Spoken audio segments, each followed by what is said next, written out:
எல்லாருக்கும் வணக்கம். Welcome back to SK cooking. இன்றைக்கி நான் செய்ய போகிறது ஃபிஷ் கட்லட். ஃபிஷ் கட்லட்டுக்கு எடுத்துருக்கிறது டூனா ஃபிஷ், சங்க் டூனா ஃபிஷ். அதுக்கு 2 டூனா ஃபிஷ் எடுத்து தண்ணியெல்லாம் வடித்து நீட்டாக வச்சுருக்கேன். இதுக்கு தேவையானது பொட்டேட்டோ, உருளைக்கிழங்கு. பொட்டேட்டோ வந்து 1 கிலோ எடுத்திருக்கேன். அதோட 2 லார்ஜ் 2 ஆனியன் எடுத்திருக்கேன். எடுத்து நல்லா ஃபைன்லி சாப் பண்ணி வச்சுருக்கேன். இதோட ஜிஞ்சர், கார்லிக் ஃபைன்லி சாப், and chilli, green chilli, pepper, கறி லீஃப் அதுவும் ஃபைன்லி சாப் பண்ணியிருக்கேன். இதோட 4 முட்டை, எக். அடுத்தது பிரெட் கிராம்ஸ் 2 கப் எடுத்திருக்கேன்.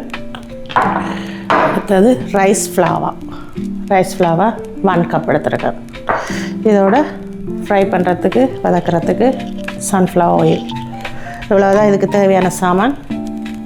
எப்படி செய்கிறதுன்ற வாங்க வீடியோக்குள்ளே போகலாம். ஓகே, இப்போ வந்து கிழங்கு முதல் அவிய போடுவோம். இதுக்கு ஒரு 1/2 டீஸ்பூன் சால்ட்டு போட்டு அவிய போடுவோம். அவியட்டும்.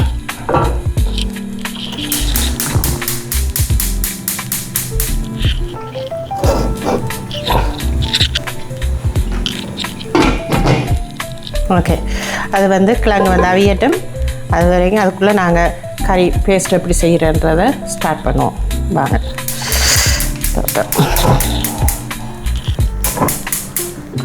ஓகே, இப்போ ஆயிலை விடுவோம். ஃப்ரை பண்ணுறதுக்கு தேவையான ஆயில்.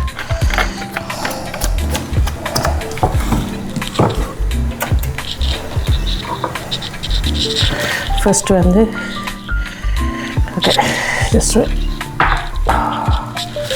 கடைக்கு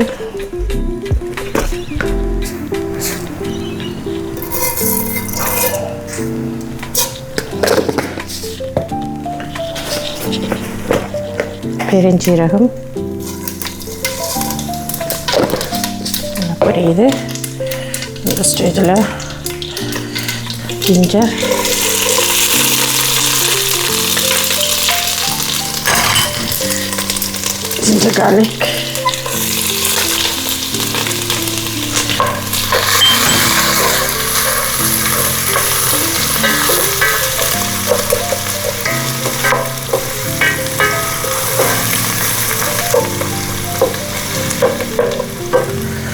கார்லிக், அடுத்தது சில்லி,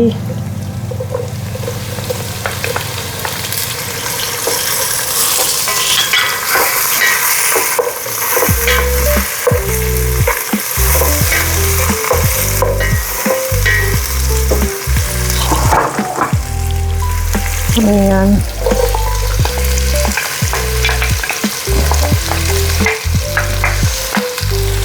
நல்லா ஜிஞ்சர் ஃப்ரை ஆகி நல்லா வாசம் கொண்டு வருது.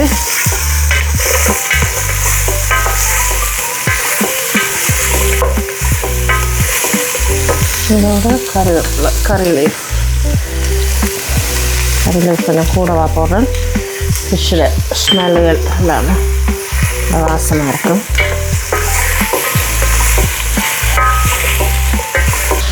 ஓகே, இப்போ ஒரு 1/2 டீஸ்பூன் சால்ட்டு போடுறேன். இந்த வெங்காயம் வந்து வதங்குறதுக்கு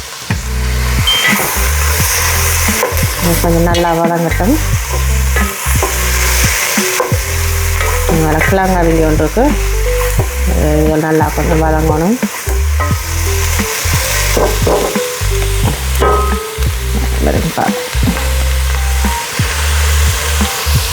ஓகே, நல்லா வதங்கி கொண்டு வருது.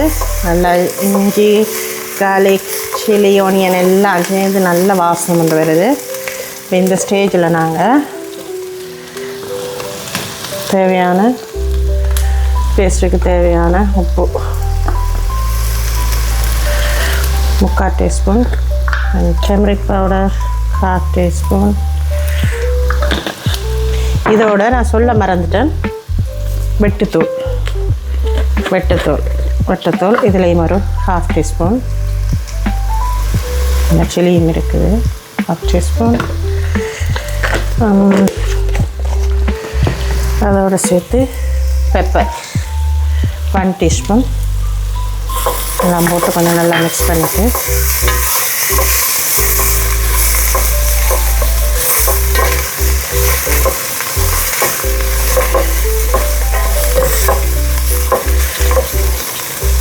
இந்த ஸ்டேஜில் நாங்கள் ஃபிஷ்ஷை போடுவோம்.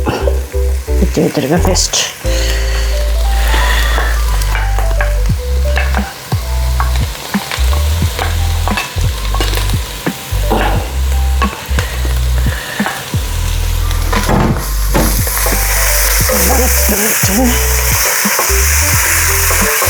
நல்லா மிக்ஸ் பண்ணணும். அப்போ தான் மீனில் உள்ள எல்லா ஃப்ளேவர் எல்லாம் இறங்கும்.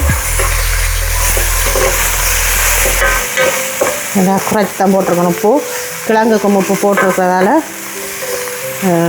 மீனுக்கு இதுகளுக்கு அளவாக தான் போட்டிருக்கேன். அதுக்கு அளவாக காணும்.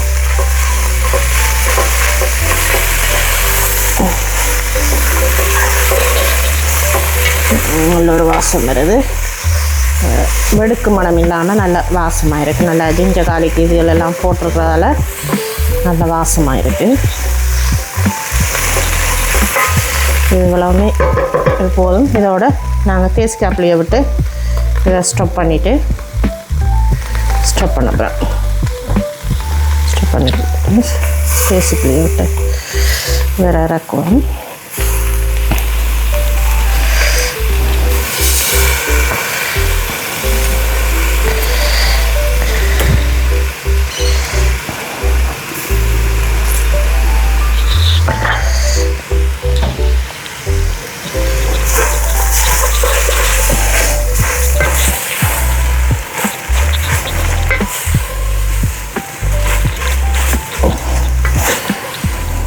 ஓகே, இப்போ கட்லெட்டுக்கு கொஞ்சம் இது பிடிக்கிறதுக்கு போல் பிடிக்கிறதுக்கு சால்ட்டு கொஞ்சம் போடுறேன்.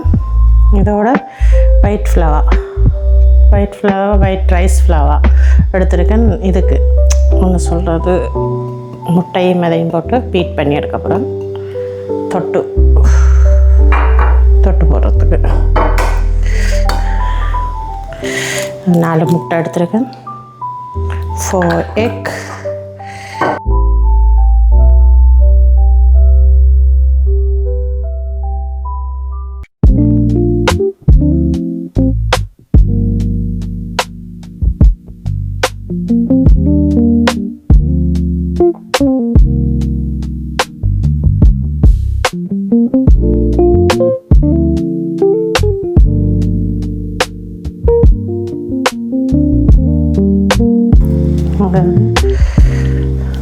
தண்ணியை விட்டு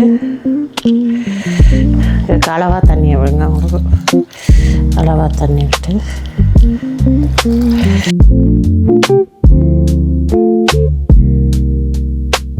ஒரு 1 கப் வாட்டர் போதும். ஆகையும் திக்காயும் இருக்கக்கூடாது, ஆகையும் தண்ணியாயும் இருக்கக்கூடாது. காணாது. இன்னும் கொஞ்சம் மட்டும்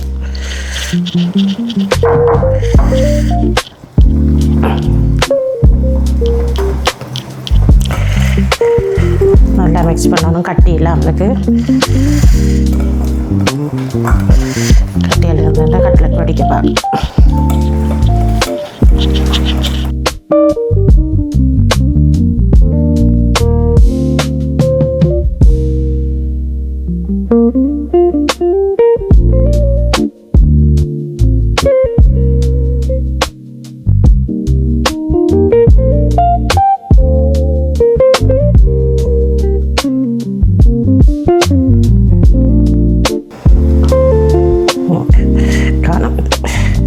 ஒன்றரை கப் தண்ணி விட்டுருக்கேன்.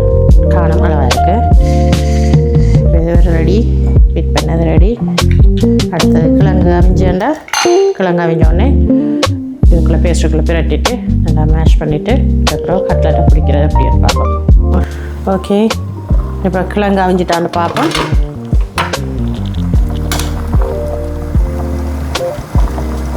கிழங்கு நல்லா அவிஞ்சிட்டுது.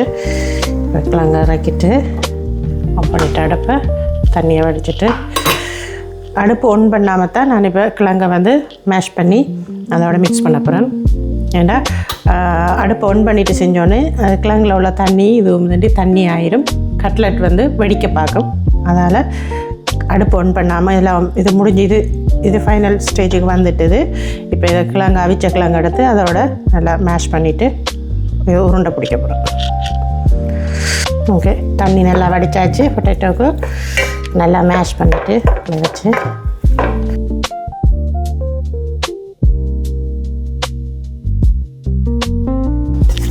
நல்லா கிழங்கு நல்லா மசிஞ்சிட்டது.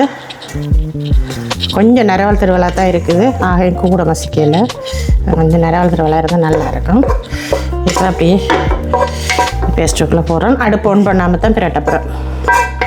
அடுப்பு ஒன் பண்ணினா கொஞ்சம் தண்ணி விடுற மாதிரி இருக்கும். ஸோ கட்லெட் வெடிக்க பார்க்கும். இது நல்லா மிக்ஸ் பண்ணிவிட்டு உண்டா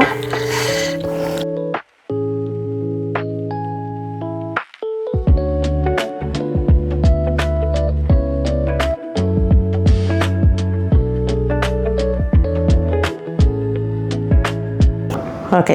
இப்போ கிழங்கு பேஸ்ட்டு செஞ்ச மசாலா இதுகளெல்லாம் போட்டு எல்லாம் பிரட்டி எல்லாம் எடுத்துட்டு இப்போ நாங்கள் கட்லெட் எப்படி உருண்டை பிடிக்கிறத பார்ப்போம். ஃபஸ்ட்டு வந்து உருண்டை எப்படி பிடிக்கிறேன்னு பார்த்துட்டு கை வழியாக கழுவிட்டு தான் செய்கிறேன். உங்களுக்கு விருப்பமான அளவு ஷேப்புக்கு நீங்கள் பிடிச்சி கொள்ளலாம்.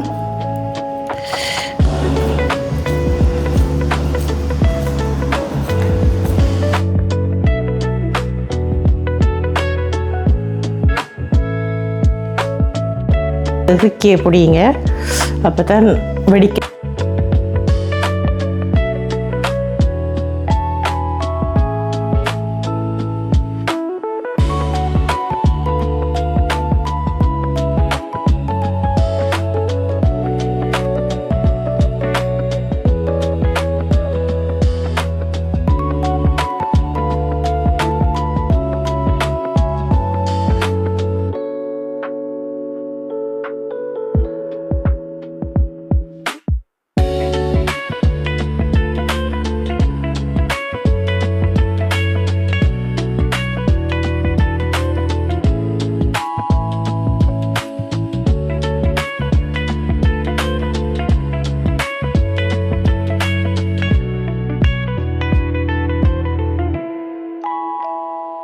ஓகே, எல்லா உருண்டையும் நல்லா பிடிச்சாச்சு.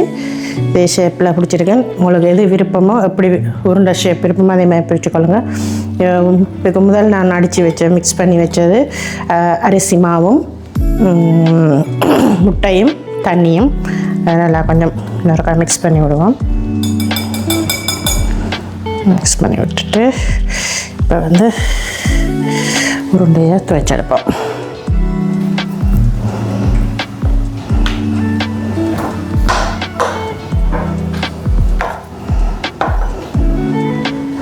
அரிசிமா எதுக்குன்னு சொல்லி சொன்னால், இது வந்து அரிசிமா வந்து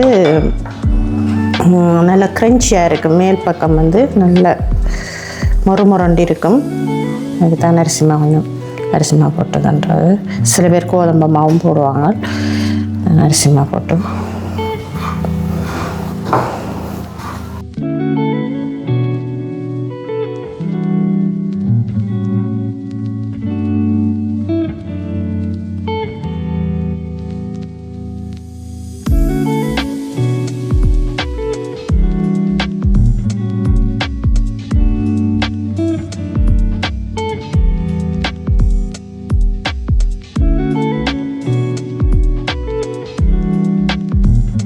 இதே மாதிரியே எல்லா உருண்டைகளையும் பிடிச்செடுப்போம்.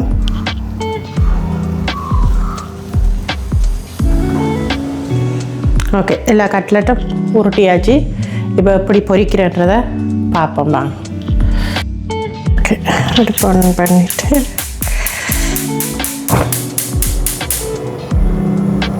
கொஞ்சம் குறைச்சி வைப்போம். இப்போ கட்லெட்டுக்கு பொரிக்கிறதுக்குரிய தேவையான வகையில்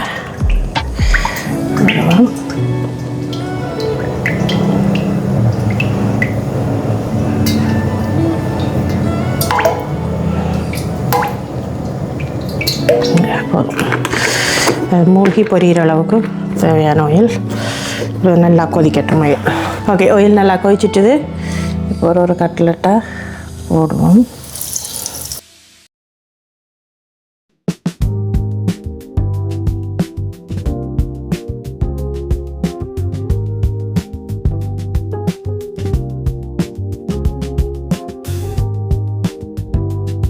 எல்லாம் போதும். இந்த ஸ்டேஜில் கொஞ்சம் அடுப்பை குறைச்சி வைக்கணும், இல்லாட்டிக்கு கருக பார்க்கணும்.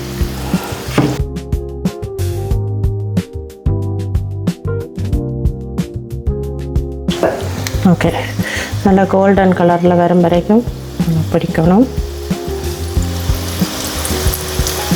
இப்போ நான் திருப்பி விடுறேன். கரண்டியை போட்டோன்னே உடைக்க பார்க்கும். அதில் இப்போ ஒரு குச்சி ஒன்று வச்சிங்கன்னா வச்சு டூத் பிக் மாதிரி பெருசு இருக்குது, அதெல்லாம் வச்சு கொஞ்சம் அட்ஜஸ்ட் பண்ணிவிட்டா வெடிக்காது. இப்போ நல்லா கோல்டன் கலர் வர வரைக்கும் பொரியட்டுக்கும். அடுப்பு கூட்டினா கருக பார்க்கும், அதனால் மீடியம் ஃப்ளேம்லாம் விட்டுருக்கேன்.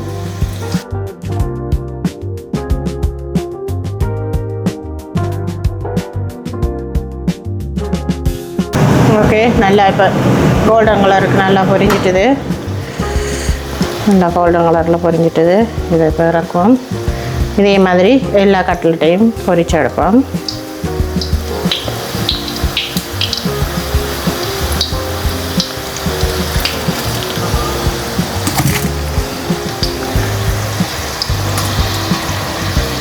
ஓகே, ரெண்டாவது பேட்ச் போட்டதும் நல்லா கோல்டன் கலரில் நல்லா கிறிஸ்பியாக பொரிஞ்சு வந்துட்டுது.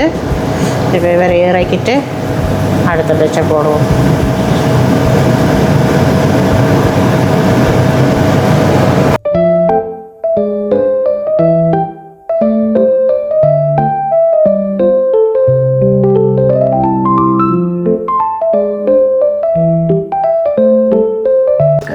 ஓகே, கட்லெட் செஞ்சு முடிச்சாச்சு. Fish cutlet. இன்றைக்கி வந்து டேஸ்ட் பண்ண போகிறது எங்களை கணவர் இல்லை, கணவர் வேலைக்கு போயிட்டு, அதனால் இந்த மூத்த மகளை கூப்பிட்டுருக்கேன். அவள் தான் இன்றைக்கி டேஸ்ட் பண்ண போகிறா. டேஸ்ட் பண்ணிவிட்டு சொல்லுங்கள் எப்படி இருக்குன்னு. ஹனிமா. Okay, it's a very nice cutlet, very crispy. If we look at the inside, you can see there's fish, onion, curry leaf, everything. It's all balancing. I'll give it a shot. Dipping in that sauce.